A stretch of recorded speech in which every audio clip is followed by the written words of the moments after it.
Bonsoir à toutes et à tous, bienvenue dans 85 chrono, l'agenda. On se retrouve comme tous les jeudis soirs pour évoquer les principaux rendez-vous sportifs à venir ce week-end. Et ce soir, on va également s'intéresser au volleyball. On va faire un gros plan sur le volleyball vendéen avec 4 invités autour de la table. Alors, on va commencer à ma droite avec le président du comité de Vendée de volleyball, Guillaume Papin. Bonsoir Guillaume. Bonsoir. À vos côtés, Maxime Griffon. Bonsoir Maxime. Bonsoir. Alors, agent de développement au comité de Vendée, mais également capitaine de l'équipe de National 3 masculine de Boufféré, Montaigu-Vendée-Boufféré, voilà. Donc qui évolue en National 3, qui jouera d'ailleurs à Toulouse ce week-end. Et à ma gauche, deux représentants du club de l'AS Landaise, le club des Landes Gédusson, avec le président Cyril Chiron. Bonsoir. Bonsoir. Et l'une des joueuses de l'équipe qui est remontée en National, donc en National 3 cette année, Elie Fontenot. Bonsoir. Bonsoir. Alors on va d'abord commencer avec le président du comité, bien sûr. Comment se porte le volleyball vendéen? Combien avons-nous de clubs, de licenciés? Comment cela a-t-il évolué depuis ces dernières années? Ça a bien évolué depuis quelques années, même si on a eu 2 années compliquées, puisque les championnats sportifs étaient tous à l'arrêt. Ça n'a pas été un coup d'arrêt pour le volley, parce qu'à côté de ça, on a une équipe de France qui brille, même si elle n'a pas atteint le dernier objectif qu'elle s'était fixé, donc d'être championne du monde. Mais en tout cas, nous, en nombre de licenciés et en nombre de clubs, en fait, on est sur une progression constante depuis 4 ans. Là, cette année, on atteint 21 clubs avec un peut-être 22e qui va se créer du côté de la Tranche-sur-Mer. Donc, on suit ce dossier avec attention. Et puis, en licenciés, sur les 4 dernières années, en fait, on a enregistré quasiment une progression de 300 licenciés. Donc, ce qui est plutôt une belle performance. Et aujourd'hui, on se situe comme 2e département dans les Pays de la Loire. Très bien. Et donc depuis quelques semaines, il y a un agent de développement au sein du comité, c'est Maxime. Alors expliquez-nous un petit peu en quoi consiste ce rôle. Alors il y a pas mal de missions. C'est un rôle qui a été, c'est un poste qui est financé par la fédération de volley suite à la victoire de l'équipe de France au JO. Donc ils ont souhaité continuer à développer le volley sur toute la France. Donc il y a 50 postes d'agents de développement à l'échelle nationale. Et donc l'objectif principal, c'est obtenir plus de licenciés, aider les clubs à se structurer, les aider à se développer, en les accompagnant, en leur permettant de créer des projets clubs, etc. Et puis intervention dans les écoles, notamment on va commencer un partenariat avec l'UXEL. Donc beaucoup de missions, il y a de la communication, il y a pas mal de choses à faire.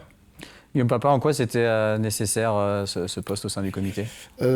Très simplement, en fait, ça a été surtout une opportunité qui nous a été donnée parce qu'on l'envisageait déjà depuis 2 ans. Après, les financements restaient compliqués à trouver pour un poste à temps complet. Donc cette opportunité financée à 50% par la Fédération française de volleyball nous a permis de passer le cap. Et comme on le voit, en fait, il y a du travail sur le territoire vendéen. La structuration des clubs, elle est indispensable. Et là, aujourd'hui, on a 2 clubs structurés de manière différente, mais on voit que ça amène des résultats. Et c'est surtout ça qui est important pour nous. Et puis, il y a tout le travail auprès des jeunes, en fait, de faire connaître le volley. Donc, les différentes actions, comme on a pu avoir l'année dernière avec le Festi-Volley, c'est des choses qu'il faut être capable de reconduire. Donc, pour ça, on a besoin de quelqu'un à plein temps. Alors, comme vous disiez, il faut des résultats aussi pour avoir des vitrines pour un sport et attirer des licenciés. Donc, on a Boufféré en National 3 masculine, c'était la 2e saison. 3e si on compte la saison Covid, on n'avait fait que 3 matchs. Qui a été écourtée. Et on retrouve, après 7 ans d'absence, l'AS Landaise, donc les Landes Gédusson en National 3 féminine. Cyril Chiron, j'imagine que c'était attendu ce retour au niveau national pour l'AS Landaise, qui a longtemps joué à ce niveau. Oui, voilà, ouais. Donc c'était assez attendu, même pour les gens des Landes, pour les spectateurs, pour le club, et une super opportunité aussi pour les filles. Parce qu'on a une équipe très très jeune. L'an dernier, on avait à peine 18 ans de moyenne d'âge. On monte avec un groupe de 18 ans de moyenne d'âge. Et puis le fait de remonter en National 3, ça nous rappelle de super souvenirs dans notre salle Océane. Et des souvenirs notamment avec votre maman, Elie, Isabelle Fontenot, qui a été donc joueuse et présidente aussi du club. Racontez-nous un peu votre parcours. Vous n'avez connu que l'AS Landaise? Oui, j'ai toujours joué à l'AS Landaise. Depuis que j'ai 8 ans, je joue là-bas. Et du coup, j'ai intégré l'équipe prénat l'année dernière. Et aujourd'hui, on est en national. Et donc, comme disait le président, on est sur une équipe Très jeune. Oui. Quels sont les avantages et les inconvénients de cette jeunesse dans le groupe? On est très jeunes donc, et on est tous à peu près d'une même âge, donc on s'entend toutes bien. Mais après, on a moins d'expérience forcément par rapport à d'autres équipes qui ont une moyenne d'âge plus élevée. Alors, c'est l'occasion d'annoncer le premier rendez-vous sportif du week-end. Ce sera dimanche, salle Océane à Hollande-Génusson, donc avec l'AS Landaise qui affronte Brest en National 3 féminine dans le groupe C. Pour l'instant, vous en êtes à 2 défaites sur les 2 premières journées. 3-0 à domicile contre le Sporting Club de l'Ouest et 3-2 à Vannes. Donc, on rappelle qu'au volley, lorsqu'on perd 3-0 ou 3-1, on part avec 0 points. Par contre, là, en perdant 3-2 à Vannes, vous avez empoché 1 point. Ouais, surtout qu'on était à 1 point de la victoire, on perd 17-15 au tie-break. Donc c'était vraiment une très beau match. Élie, comment vous abordez ce match face à Brest, qui est 12e et dernier, qui a déjà joué 3 matchs, mais avec 3 défaites? Là, ça va être l'occasion d'empocher la première victoire, normalement. Oui, donc en plus, c'est à domicile, donc on est un peu pressé, il y aura du public, etc. Après, on ne se met pas vraiment de pression, mais on sait que c'est un match qu'on peut accrocher, donc on va tout faire pour aller chercher la victoire. Vous, Maxime, de votre côté, là aussi 2 défaites sur les 2 premiers matchs. À Balma, Caen, Foncegrive 3-0 et un autre match où TV Vendée était présent face à Saint-Avertin à domicile, défaite 3-7 à 1. Là, c'est un long déplacement qui se profile à Toulouse. C'est ça, un déplacement sur une journée. On joue à 16h dimanche à Toulouse et donc on décolle à 7h dimanche matin et on va revenir dans la nuit de dimanche à lundi. On ne sait pas encore vraiment à quelle heure, ça va dépendre du temps du match. Et oui, il n'y a pas de temps défini, bien sûr, au volley. On rappelle, c'est en 3-7 gagnants et ça peut des fois durer très longtemps. Très longtemps. On va reparler bien sûr volley dans quelques instants, mais on va commencer à énumérer les autres rendez-vous sportifs du week-end. Il y aura du football vendredi soir avec le championnat de National 2, la 7e journée. Et l'équipe des Herbiers, 5e au classement, va affronter la réserve du FC Lorient. Ce sera donc à 19h au stade Massabielle vendredi soir. On jouera également en National 3, la 5e journée, avec La Roche-ESO qui tentera de décrocher sa première victoire face à la réserve du Mans samedi à 18h. Même jour et même horaire pour Fontenay, le leader face à Saint-Nazaire, 10e. Dimanche, Chaland, 6e, accueillera Sablé-sur-Sarthe, 4e. Et à noter que Pouzauges se déplace à Vertou, La Roche-VF à Beaucouzé et le Poré-sur-Vie à Saint-Philbert. Du basket avec la Nationale 1 masculine et Chaland, 5e au classement avec 3 victoires, qui reçoit Berck, 13e avec une seule victoire vendredi à 20h30. Pour les Sables d'Olonne, le match sera samedi à 20h face à Loun-Plage. 2 victoires pour les Sables, 3 victoires pour Loun-Plage. Du handball également avec la Nationale 1 féminine, la 6e journée. La Roche-sur-Yon, 6e, affronte Cognac, la Lanterne Rouge, avec 4 défaites en 4 matchs. Mais la Roche qui va devoir se ressaisir après 2 lourdes défaites lors des 2 dernières journées. Et puis juste avant ce match, il y aura l'équipe 2 de la Roche qui jouera en Nationale 2 féminine. Là aussi, la 6e journée. Ce sera face à La Rochelle-Périgny. La Roche qui est 11e et avant-dernière avec une victoire et sur 5 matchs, alors que Nice est 7e avec 2 victoires, un nul et 2 défaites. Du rugby samedi soir à La Roche avec le gros choc de cette 5e journée de Fédéral 3, le derby entre le FC Lyonnais et le Rugby Club Sablais. Le FCY est leader avec seulement 1 point d'avance sur les Sables. Les 2 équipes ont remporté tout simplement leurs 4 premiers matchs de championnat. Et puis en ring hockey, un match en retard de la 2e journée de National 1 Élite. Le Poiré-sur-Vie accueille Saint-Sébastien samedi soir à 20h30. Objectif, première victoire pour les Genoux après 3 défaites lors des 3 premières journées. Et puis il y aura également une journée de championnat de France par équipe de tennis de table avec la Nationale 2 masculine, la 3e journée, et l'équipe de La Ferrière qui va accueillir l'équipe de Nantes-Saint-Médard-Doulon samedi à partir de 17h. 2 défaites lors des 2 premières journées pour les Ferriérois. Un mot de football, on revient au football avec la Coupe de France. Vous l'avez peut-être suivi, le tirage au sort des 7e et 8e tours a été effectué ce mercredi avec donc les 3 équipes vendéennes encore en lice. On aura forcément une équipe vendéenne au 8e tour puisque Mareuil-sur-Lay accueillera les Herbiers. Et en ce qui concerne la Châtaigneraie, ce sera un déplacement en Bretagne à Séné. Et donc vous le voyez, si le vainqueur du match entre Mareuil et les Herbiers affrontera le vainqueur du match entre Auray et Guingamp, donc la possibilité de jouer une Ligue 2 pour Mareuil ou les Herbiers. Et même chose pour la Châtaigneraie en cas de qualification.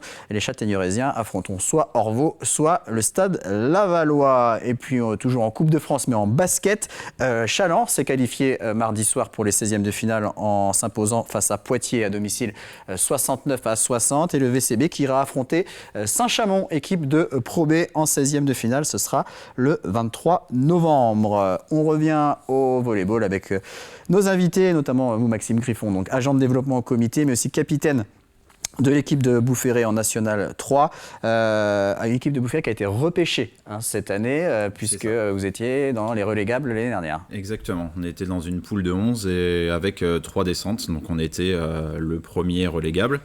Donc 9e, c'était un peu une désillusion, on pensait qu'il allait avoir des barrages et il n'y en avait pas. Donc on a été en attente pendant un petit peu toute la première partie de l'été. On a eu la réponse au mois de juillet, comme quoi on nous proposait d'être repêchés. Et on a accepté parce que c'est une vraie vitrine pour le club et qu'il faut continuer à jouer à ce niveau-là pour les jeunes qui suivent derrière. Et alors, quelles leçons retenir de la saison dernière où forcément ça a été compliqué, vous avez joué le maintien tout au long de la saison. Est-ce qu'il y a eu des modifications dans l'équipe? J'imagine que l'objectif de toute façon c'est le maintien encore cette année. C'est exactement ça, c'est toujours le maintien. L'année dernière on s'est rendu compte qu'on perdait beaucoup de points sur des fins de set. On est souvent au touche-touche à chaque fois à 20 partout, et sur la fin de set on voit notre manque d'expérience comparé aux autres équipes qui eux sont capables plus que nous, enfin qui étaient capables plus que nous de finir les points. Ça on a vu ça sur la première partie de saison, et en deuxième partie de saison on sentait que notre expérience commençait à monter, et on a réussi à engranger un peu plus de points qui nous ont permis d'être repêchés au final cette saison. Alors on va regarder un peu le tableau. On a la carte des différentes équipes qui composent votre groupe, et on va voir que c'est assez éclaté. Ça, pour un club comme celui de Boufféré, en National 3, j'imagine que c'est pas rien de devoir gérer toute une saison avec des déplacements, notamment à Toulouse, même dans l'Ariège, je crois. On va voir la carte avec les équipes de National 3 masculine. Donc c'était une grosse surprise, on ne s'attendait pas du tout à être dans cette poule. On était avec la poule Bretagne l'année dernière, donc des déplacements comme Rennes où c'est à 1h30 de Montaigu. Là cette année c'est un peu plus compliqué, on va jusqu'à Foix quand même, limite à la frontière. Comparé à l'année dernière où on avait un budget pour les déplacements en comptant minibus et location de minibus et carburant, on était sur 3 500 € environ. Là on passe à plus de 8 000 € en comptant les nuits en gîte quand on se déplace vraiment loin, et les minibus et l'augmentation du carburant. Alors on va regarder la même carte pour les Landes Génusson en National 3 féminine. Bon, c'est peut-être pas autant de déplacements, mais c'est quand même pas mal. Il y aura des kilomètres aussi pour vous, Cyril Chiron, cette année. Ouais, mais je veux dire, ça va par rapport à ce qu'on aurait pu avoir, parce que au mois de juillet, au 14 juillet, la Fédé nous avait affecté dans une poule de Montpellier. On avait 5 clubs de Montpellier, Narbonne et Albi. On a cravaché dur pour réussir à changer de poule, et là on se retrouve dans une poule quand même qui reste assez locale. Les gros déplacements, ça va être Brest et Neuville-aux-Bois qui est au-dessus d'Orléans, mais après on reste entre 2h et 2h30 autour des Landes, donc ça va. Alors d'un point de vue sportif, Élie Fontenot, j'imagine que c'est le maintien, l'objectif. Quels vont être les principaux rivaux pour le maintien justement dans cette poule? Il y a Brest déjà qui monte comme nous, donc on verra dimanche comment c'est.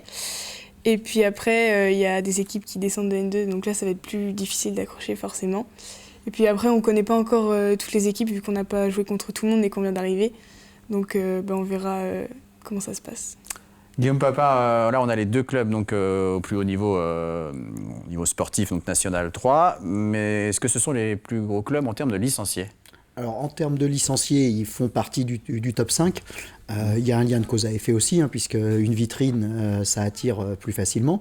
Mais ce n'est pas le seul critère, parce que le club de La Roche Volleyball, par exemple, a plus de licenciés que ces clubs-là. C'est notre plus gros club en Vendée.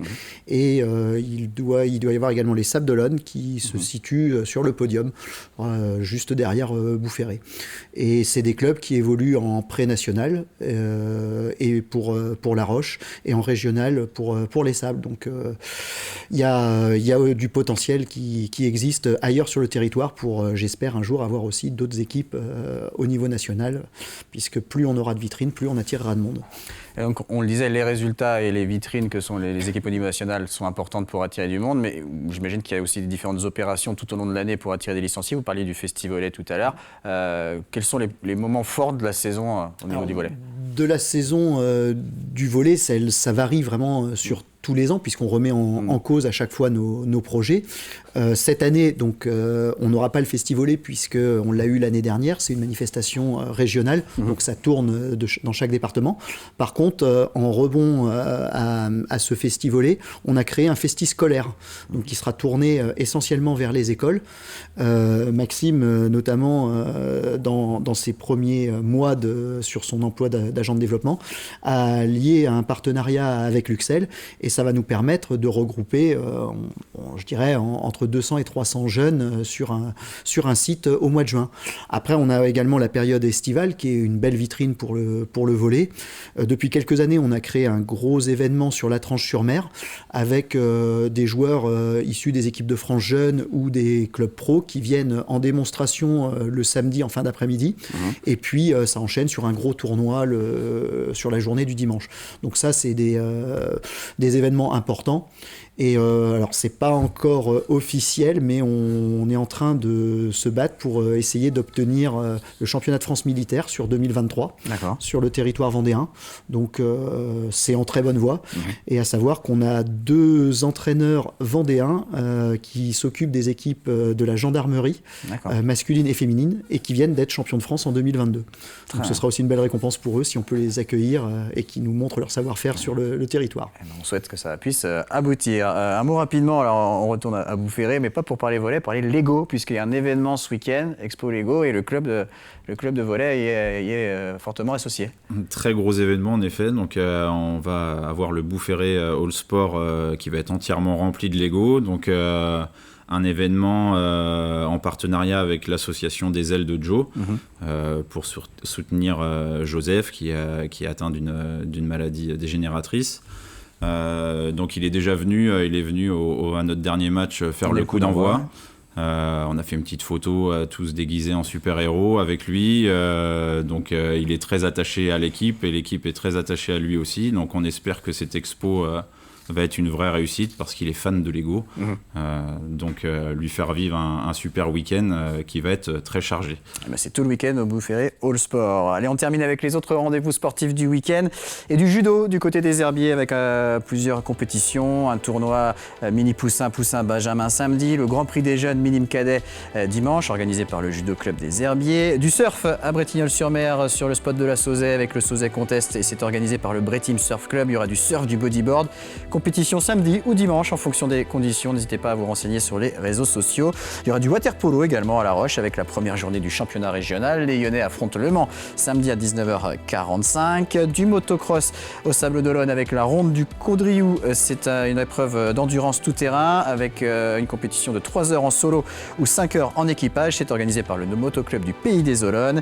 Du cyclocross à Chaland sur l'hippodrome Éric Raffin. Ce sera dimanche à partir de 10h organisé par le Vélo Club chalandais, les catégories passe cyclisme, les écoles de cyclisme, les minimes, les cadets juniors et la course espoir senior à partir de 15h30. Et puis du côté de la Roche-sur-Yon, dimanche, il y aura 2 événements combinés, les foulées bourganines avec des courses nature de 8,5 et 16 km, départ maison de quartier du Bourg-sur-la-Roche et ce sera également associé à la nordique lyonnaise avec 2 épreuves de marche nordique de 11 et 16 km. Tout ça, c'est organisé par la SPTT de la Roche-sur-Yon. Et donc on rappelle, la S Landaise Volleyball face à Brest dimanche à 15h, salle Océane. Le prochain match de Boufféré, ce sera le 29 octobre contre Rezé. Merci à vous 4, en tout cas, d'être venus parler donc volleyball. Merci à vous de nous avoir suivis. Prochain rendez-vous sport lundi pour 85 chrono, mais ce sera avec Alexandre Lenaour. Très bonne soirée à tous.